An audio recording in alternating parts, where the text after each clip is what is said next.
Sexta-feira, dia 3 de março, a semana está chegando ao fim, mas ainda tem muita informação para você aqui no TVO Notícias. Hoje vamos falar da catarata e dos problemas mais comuns à visão com o passar dos anos, com o envelhecimento da população. Como higienizar os alimentos e até guardá-los corretamente antes do preparo. Ainda sobre a alimentação, quais são os óleos e gorduras essenciais que devem fazer parte do cardápio do brasileiro.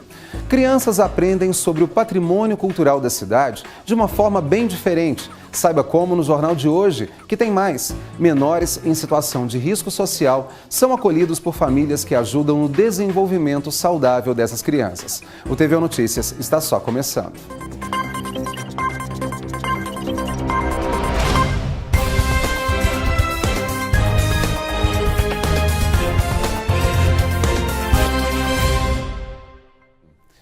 A gente começa o TVO Notícias de hoje falando de saúde, sobre a catarata. Considerada praticamente uma consequência do envelhecimento, atinge principalmente a população idosa. A cirurgia de catarata é a mais realizada em todo o mundo. Nós vamos saber mais sobre causas, sintomas e tratamento na reportagem que você confere agora.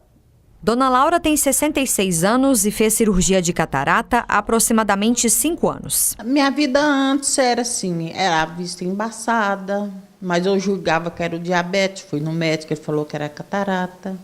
Operei o melhor médico de Uberlândia. Deu tudo certo no procedimento, mas por conta de complicações em função do diabetes, ela perdeu a visão do olho esquerdo. Hoje faz acompanhamento com o oftalmologista e cuida da saúde para a situação não piorar. A gente participa assim, da igreja e tudo, mas muitas coisas eu não consigo fazer, como ler. Só mesmo entender o que está acontecendo. O médico explica que há vários tipos de catarata, como aquela desencadeada por meio de automedicação, por exemplo, ou mesmo por infecções durante a gravidez. Mas a mais comum é a causada pelo envelhecimento do cristalino do olho. A catarata, na verdade, é a perda de transparência de uma lente que nós temos no nosso olho. Na maior parte das vezes, essa perda de transparência ela vem como uma consequência do nosso processo natural de envelhecimento, mas existe casos em que essa perda é decorrente do uso não criterioso de medicamentos, principalmente alguns tipos de colírios, ou ainda em infecções congênitas, no qual essa lente é cometida ainda na vida intraútero. Como a gente viu, a Dona Laura tem diabetes e esse é um fator de risco importante. Mas o fato é que hoje em dia a catarata associada à idade de longe é mais importante. E então o fator principal acaba sendo a idade. Em algum momento da nossa vida, todos nós teremos algum nível de catarata. Normalmente, para a nossa realidade, a gente detecta isso de maneira importante entre os 60 e 65 anos. No entanto, sempre existem aqueles casos que podem aparecer um pouco antes e pacientes com um pouco mais de idade que normalmente não se sentem incomodados ainda pela catarata que já apresentam. O comprometimento da visão por causa da catarata é variável. A pessoa precisa ficar atenta aos sinais. Se ela já é mais idosa, usa óculos e mesmo assim continua com a visão embaçada, pode procurar o especialista. O tratamento é cirúrgico, mas a recuperação é rápida. E a cirurgia de catarata é a mais realizada em todo o mundo. Ter algum nível de catarata não significa que a pessoa tenha que necessariamente já ser operada de catarata. O tratamento dessa doença, que é eminentemente cirúrgico, ele só está indicado a partir do momento que a catarata começa a limitar, de alguma forma, a qualidade de visão do paciente. A boa notícia, segundo o especialista, existe a possibilidade de pelo menos adiar o aparecimento da catarata. E esse cuidado começa com a visita regular ao oftalmologista. O exame oftalmológico de rotina, ele é muito bem-vindo a todos, porque além da catarata propriamente, a gente consegue avaliar um monte de outras doenças que são importantes, como glaucoma, como alterações de retina, mas a prevenção propriamente da catarata, ela é muito complicada de ser conseguida. Há quem defenda que o uso de óculos escuros, pode filtrar um pouco a luz que entra no olho, e isso retardaria o processo. No entanto, isso ainda é muito controverso. O que a gente observa é que com 60, 65 anos, todo mundo tem algum nível de catarata. Vamos à previsão do tempo para o fim de semana. No sábado, pode chover durante boa parte da tarde e da noite. Máxima prevista de 31 graus e mínima de 22. Vamos saber como fica o tempo em outras cidades da região.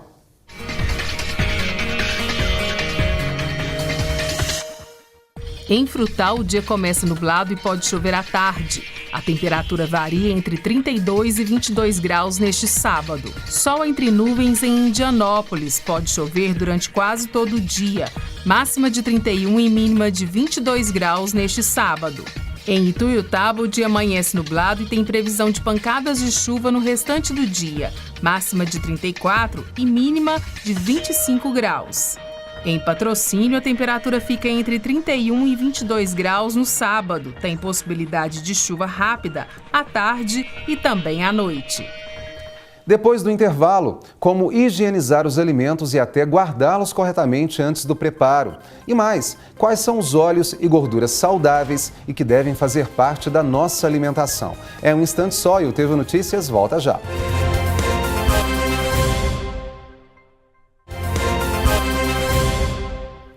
Saúde na mesa. Muita gente guarda os alimentos na geladeira sem a devida higienização. Em alguns casos, sem lavá-los em água corrente. Em outros, usando detergente. Mas é preciso tomar alguns cuidados para evitar doenças.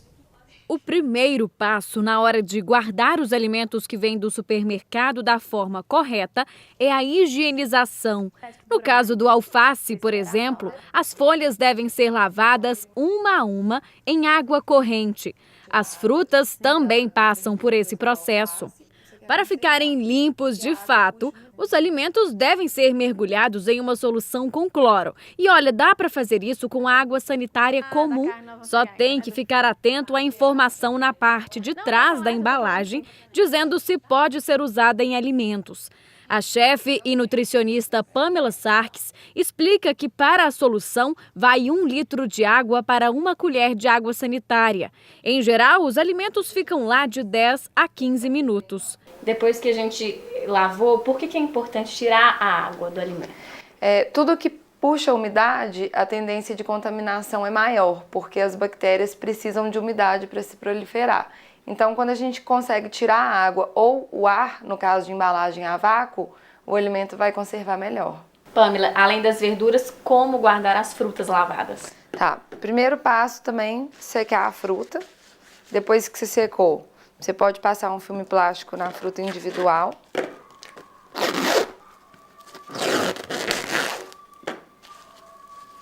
E pôr na vasilha. Agora, muita gente utiliza o papel laminado. Qual que é o problema desse papel laminado? O papel laminado, ele é alumínio. E alumínio, dependendo da maneira com que ele for conservado, pode causar problemas pra gente, né? Então, o ideal é o alimento não ficar muito tempo em contato com papel alumínio. Se for assim, só levar um lanche pro trabalho ou deixar de um dia pro outro na geladeira, não tem problema não. E nada de lavar com detergente ou sabão, viu? Então, o detergente ele é para lavar vasilha com gordura e vasilha suja. Ele não serve para lavar alimento. Primeira coisa. O que vai tirar a larva e vai tirar aqueles insetinhos que ficam no alimento é o vinagre, que vai mexer com o pH da água e do alimento.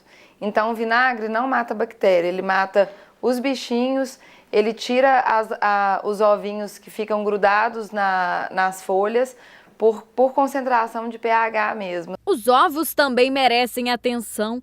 Eles não podem ser lavados e nem guardados na porta da geladeira. Se a gente lava, se tiver alguma bactéria na parte de fora do ovo, a casca do ovo é porosa. Essa bactéria pode entrar e, se mal conservada, ela pode proliferar até dentro da geladeira ou só no tempo que ele fica do lado de fora até você fazer ele. Sabia que os frios, como presunto e queijo, merecem uma atenção ainda maior? O ideal é que assim que forem desembalados, sejam colocados em uma vasilha limpa com álcool. Então, quanto menos contato da sua mão, saliva, você tiver com o alimento, melhor é para ele.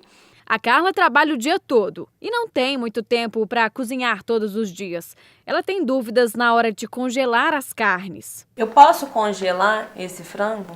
Temperado? Temperado? Tá. A partir do momento que você descongelou uma vez, não é ideal ficar recongelando a carne crua. Mas se você precisar congelar ela crua de novo, temperada, primeiro que vai diminuir o tempo de duração. Uma carne que duraria 2, 3 meses vai passar a durar 1 mês só, porque ela já foi descongelada e recongelada. A gente segue falando de alimentação saudável, mas agora sobre o que você leva para a mesa. Muita gente tem preconceito quando a gente fala de gorduras, mesmo sabendo que o corpo precisa de carboidratos, proteínas e também das gorduras. Agora, como saber quais são os alimentos que contêm essas gorduras boas ou quais são os óleos mais indicados para o preparo dos pratos? Quem vai responder às nossas dúvidas é a nutricionista Aline Cunha Carvalho. Aline, muito obrigado pela presença aqui hoje. Obrigada a você. E eu já falo sobre isso, quer dizer, realmente, quando a gente fala em gordura, automaticamente todo mundo pensa assim, meu Deus, tem que cortar da alimentação. Mas não é bem assim, né? Não, não é bem assim, porque as gorduras, elas não devem ser totalmente extintas da nossa alimentação, porque ela tem os benefícios dela, né? Entre os benefícios, a gente pode citar, as gorduras, elas auxiliam na absorção de algumas vitaminas, que são as vitaminas A, D, E e K, elas fazem parte da composição dos hormônios, então elas são importantes para a gente consumir. O importante é a gente falar o tipo de gordura que a gente utiliza, né? A gente tem os tipos saturadas, monoinsaturadas e poliinsaturadas. As poliinsaturadas e as monoinsaturadas, né, elas são as mais interessantes para a nossa saúde. Que né? tipo de alimento? Para a gente explicar com um exemplo mesmo. Quais então, os alimentos mais ricos nessas gorduras são o abacate, o óleo de abacate, as castanhas, a linhaça, a chia, né? As sementes também, semente de gergelim. Pois é, quando a gente fala de gordura, a gente pensa assim, é a gordura que é o óleo que vai fazer o alimento. Não é bem assim. Quer dizer, os alimentos já têm na sua composição uma gordura essencial, né? Uma gordura interessante. Além desses alimentos, a questão dos óleos. Que tipo de óleo é mais indicado? Porque no Brasil a gente não tem como substituir muito o óleo de soja, até pelo preço. Ele é mais popular e na base, pelo menos do arroz e feijão, ele é essencial para fazer o preparo, né? Fritar o alho, a cebola. Ele pode ser mantido, mas numa quantidade mais indicada, porque a gente acaba usando muito óleo de cozinha. Exatamente, você falou tudo. Igual, por exemplo, quando a gente almoça, se a gente for prestar atenção aonde que ficou o arroz, às vezes está muito cheio de óleo. É sinal que você está colocando muito óleo na sua alimentação. Então, os óleos que a gente pode utilizar, a gente pode usar o óleo de canola, né? A gente pode usar também a banha, que hoje em dia ela está sendo bem utilizada, mas tomar bastante cuidado com a quantidade, né? A quantidade de óleo que pode ser utilizada varia em 16 ml por dia por pessoa. Então, sempre preparar os alimentos com preparações mais saudáveis, assada, cozida, grelhada, que aí vai ajudar na saúde do Essa quantidade equivale a quê? Umas 2 colheres de sopa? Isso, 2 colheres de sopa. Sim, entendi. Em relação àqueles óleos que são considerados bons, como por exemplo o azeite. A própria manteiga de leite ou margarina, não sei, talvez nós ainda vamos chegar lá também, mas como utilizar? Porque tem gente que aquece, coloca em altíssima temperatura ou frita, por exemplo, naquele óleo, ele acaba perdendo a propriedade interessante dele. Isso. Não é interessante você colocar o óleo em altas temperaturas, mais que 180 graus, né? Porque ele produz uma substância que chama acroleína, que ela é tóxica para o nosso organismo, entendeu? E sempre usar em pouca quantidade. Entendi. Entendeu? Em relação ao óleo de coco, a gente sabe que agora é moda. Falou em dieta, tá todo mundo utilizando o óleo de coco e realmente, aparentemente, ele até é saudável. Mas como utilizá-lo também corretamente? Então, o óleo de coco, hoje em dia, ele está muito na moda, igual você falou. Ele é um triglicerídeo de cadeia média altamente saturado. Então, para algumas pessoas, ele não é indicado. Por exemplo, porque ele tem muito risco de esteatose hepática, que é a gordura no fígado. Né? Mas para praticante de atividade física, atividade, por exemplo, de alta intensidade, tipo a corrida, ela pode ser utilizada como pré-treino. Né? Você consome, por exemplo, o óleo de coco numa preparação, vou dar um exemplo, uma tapioca com ovo, e você pode colocar também o óleo de coco. É como se ele desse, então, uma energia extra, né? Como um termogênio, como uma energia a mais para você ter mais ganho de vontade mesmo de malhar ou de pique ali na academia. Exatamente, ele pode ser utilizado por esses indivíduos. Existe algum horário mais ou menos indicado para se comer esses óleos ou gorduras? Por exemplo, à noite, é igual a gente fala carboidrato. Dependendo do horário, você vai ter mais queima de energia ou gasto calórico logo depois, você pode comer o carboidrato. Mas em relação à gordura, tem algum horário que é mais ou menos indicado? A gordura você pode fracionar ela no dia, né? Não tem um horário específico que você deve utilizar, você pode usar ela durante o dia, né? Nas preparações que você for usar. E sempre fazer as escolhas corretas, né? Igual a gente falou, das gorduras monoinsaturadas, né? E as poliinsaturadas, igual você falou do azeite, é uma ótima opção. Você pode colocar na salada, no almoço, né? Aline, só para a gente encerrar, até suas considerações finais, já respeitando também, claro, o hábito do brasileiro, da alimentação nossa de cada dia.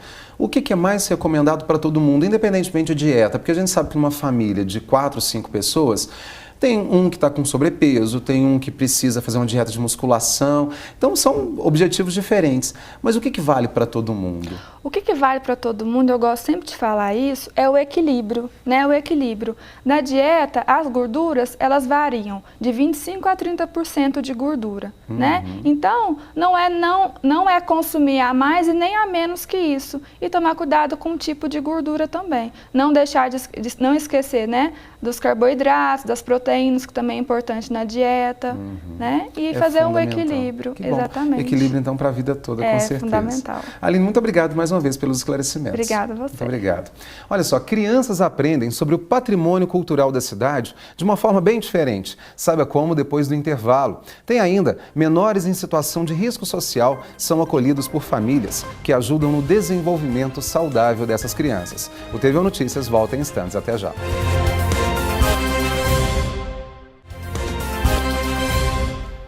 A gente volta com uma informação relacionada ao esporte. Começa na próxima segunda-feira, dia 6 de março, as inscrições para a escolinha de rugby da Futel. Podem participar meninos e adolescentes com idade entre 11 e 19 anos. As matrículas poderão ser feitas no Parque do Sabiá, na sala ao lado da Arena Parque, entre 2 e 5 da tarde. Os interessados devem apresentar atestado médico de aptidão para a prática esportiva, documentos e cópias do RG e CPF, comprovante de endereço e atestado escolar. As aulas devem começar ainda neste mês. Um projeto que possibilita o acolhimento de crianças em situação de risco social até poderem voltar para casa ou serem adotadas, se assim a Justiça determinar. O programa Família Acolhedora existe desde 2013 e transforma a vida de meninos e meninas, proporcionando um desenvolvimento muito mais saudável. Em setembro de 2016, Valéria e Geraldo cresceram a família. Acolheram com muito amor uma menina de 3 anos. Estão felizes em conviver com a pequena. É uma alegria, né? Porque três adolescentes, jovens, né? E mudou muito, porque brincam com ela faz a maior festa com ela em casa, sabe? Quer levar para passear, quer levar para o shopping, sabe? É uma festa. O casal participa do programa Família Acolhedora, que garante à criança em risco social a oportunidade de ser cuidada até a Justiça definir se retorna para a família de origem ou se deve ser destinada para adoção. Geraldo conta que ainda não acostumou com a ideia de algum dia não estar mais ao lado da menina. A hora de devolver a criança vai ser difícil, né? Vai ficar uma coisa marcada na nossa vida, mas foi um período muito bom que ela teve com nós. Eu espero que ela possa ficar mais um pouco. Agora, se não tiver jeito, né? O Serviço Família Acolhedora completa em 2017 3 anos de existência. Em todo esse tempo, 15 crianças já foram acolhidas. Esse projeto é um sonho, né, do Dr. Jadir, do promotor da Vara da Infância e Juventude. E aí nós fizemos estudos, né, em outras cidades que já têm Família Acolhedora, porque o Estatuto da Criança preconiza, né, que as crianças têm essa prioridade de estar em família acolhedora. E foi até então, depois desse estudo, que a gente iniciou esse programa, esse serviço aqui em Uberlândia. Cada família recebe uma bolsa auxílio de R$ 500. Até o momento foram acolhidas crianças recém-nascidas até 15 anos de idade. A assistente social explica que são avaliados alguns critérios para a escolha das famílias que podem participar do programa. As famílias, nós fazemos uma seleção com as famílias, explicando, né, todos os pré-requisitos que é necessário para ser família acolhedora. Posteriormente, nós fazemos uma entrevista psicossocial na residência dessa família interessada. Passando por essas 2 etapas, aí vem a formação. A formação são 5 encontros que acontecem aqui na nossa sede, onde são discutidos temas relevantes ao acolhimento familiar. A psicóloga Thaís explica que aplica a psicologia social e faz um acompanhamento sistemático diário, tudo para garantir uma boa adaptação das crianças e trabalhar a relação de desapego com os pais quando necessário. Geralmente é muito importante, né, ter, né, essa ciência que é um acolhimento excepcional, provisório, né, e transitório. Então é muito importante que a família ela seja bem trabalhada nesse aspecto, que é um acolhimento provisório. Então, é muito importante trabalhar a questão do apego e desapego com essas famílias. Em 2015, Maria Terezinha acolheu um menino de 9 anos. Gostou tanto da experiência que no ano passado acolheu um recém-nascido. A mãe acolhedora conta que vale a pena participar do projeto e ter em casa a alegria de cuidar de uma criança, mesmo que por pouco tempo. Não se apegar demais não tem como, mas a gente trabalha isso, a gente no interior da gente que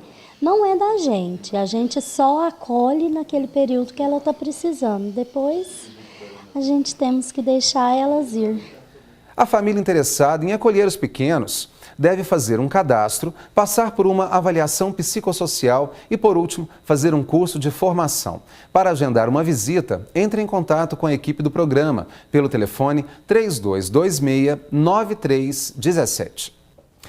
Na reportagem que você vai ver a seguir, crianças aprendem sobre o patrimônio cultural da cidade, tocando em peças e objetos que representam a história do município. Passam a entender melhor até a nossa realidade. É o projeto de Mala e Cuia. Que é isso? Ao invés de roupas, a mala carrega uma bagagem especial, objetos que representam a cultura e os costumes do passado. As crianças da Escola Municipal de Educação Infantil do bairro Roosevelt se divertiram com a brincadeira de descobrir o que era cada item. O monóculo fez sucesso com a criançada. Através do projeto de Mala e Cuia, as crianças podem aprender de um jeito divertido mais sobre a cultura e patrimônio da cidade de Uberlândia. Os objetos ficam no Museu Municipal, mas hoje saíram de uma mala direto para a escola. Nós temos o componente curricular que é sugerido inclusive pelo Ministério da Educação, culturas regionais e locais. Aí vocês pensam, como trabalhar culturas regionais e locais com crianças da primeira infância, que são crianças pequenas, né, de 0 a 5 anos, trabalhando de forma lúdica.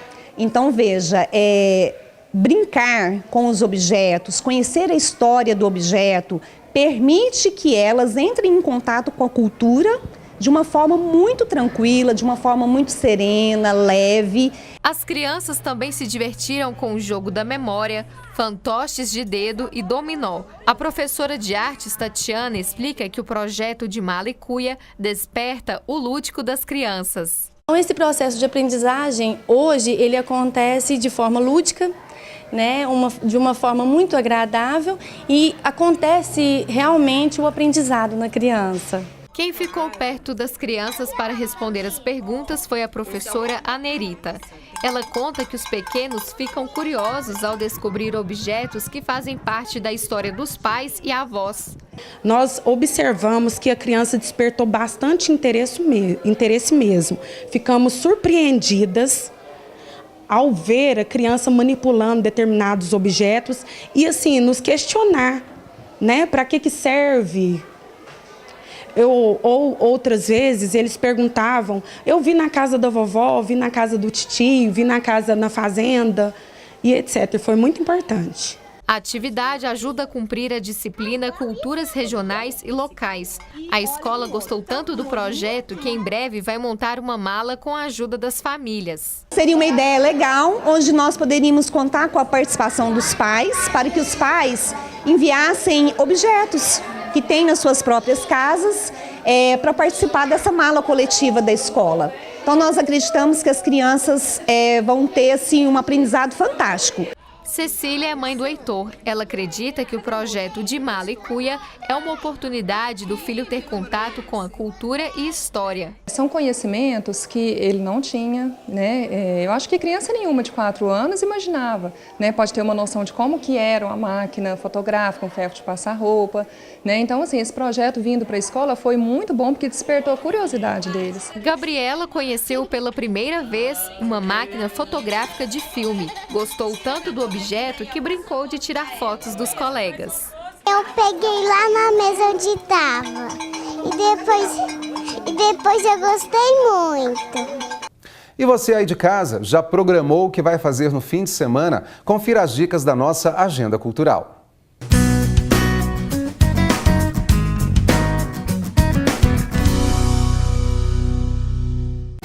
Termina hoje em Uberlândia, na Biblioteca Pública Municipal, a oficina Contos para o Próximo Milênio, com o escritor Ronaldo Bressani. Foram realizadas 5 aulas entre os dias 30 de janeiro e 3 de fevereiro. Para quem quiser conferir, a oficina vai até às 9h30 da noite. A exposição Cadafalso na Galeria de Artes Lourdes Saraiva Queiroz foi aberta hoje para visitação. As obras da artista Alessandra Cunha retratam a triste submissão das mulheres ao mando dos homens ao longo da história e também a dominação política, religiosa e econômica da humanidade. Vale a pena conferir na Praça Clarimundo Carneiro, 204, no bairro Fundinho. E para quem curte teatro, anota aí a dica deste sábado. A peça O Barqueiro, ensaio sobre a liberdade solitária, chega na cidade. A trajetória de um marinheiro que foi em busca de uma ilha e nunca mais voltou é contada pelo filho dele, que enfrenta várias aventuras durante a história. O drama cômico livre é inspirado no livro O Conto da Ilha Desconhecida, de José Saramago. Hoje e amanhã na Escola Livre do Grupo Pontapé de Teatro.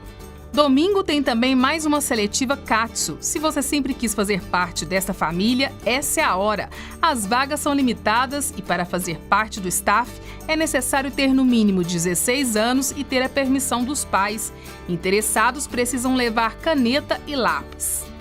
E no domingo, os personagens do desenho animado Marcha e o Urso saltam das telinhas de TV para o teatro. O espetáculo divertido conta com a produção executiva da HK Entretenimento e foi idealizado para agradar não só as crianças, mas também pais e avós. É no Teatro Municipal, na Avenida Rondon Pacheco, a partir das 6 da tarde. E assim a gente encerra o TVO Notícias desta sexta-feira. Boa noite e um excelente fim de semana para você. A gente volta a se encontrar na segunda, às 7 da noite. Um abraço e até lá.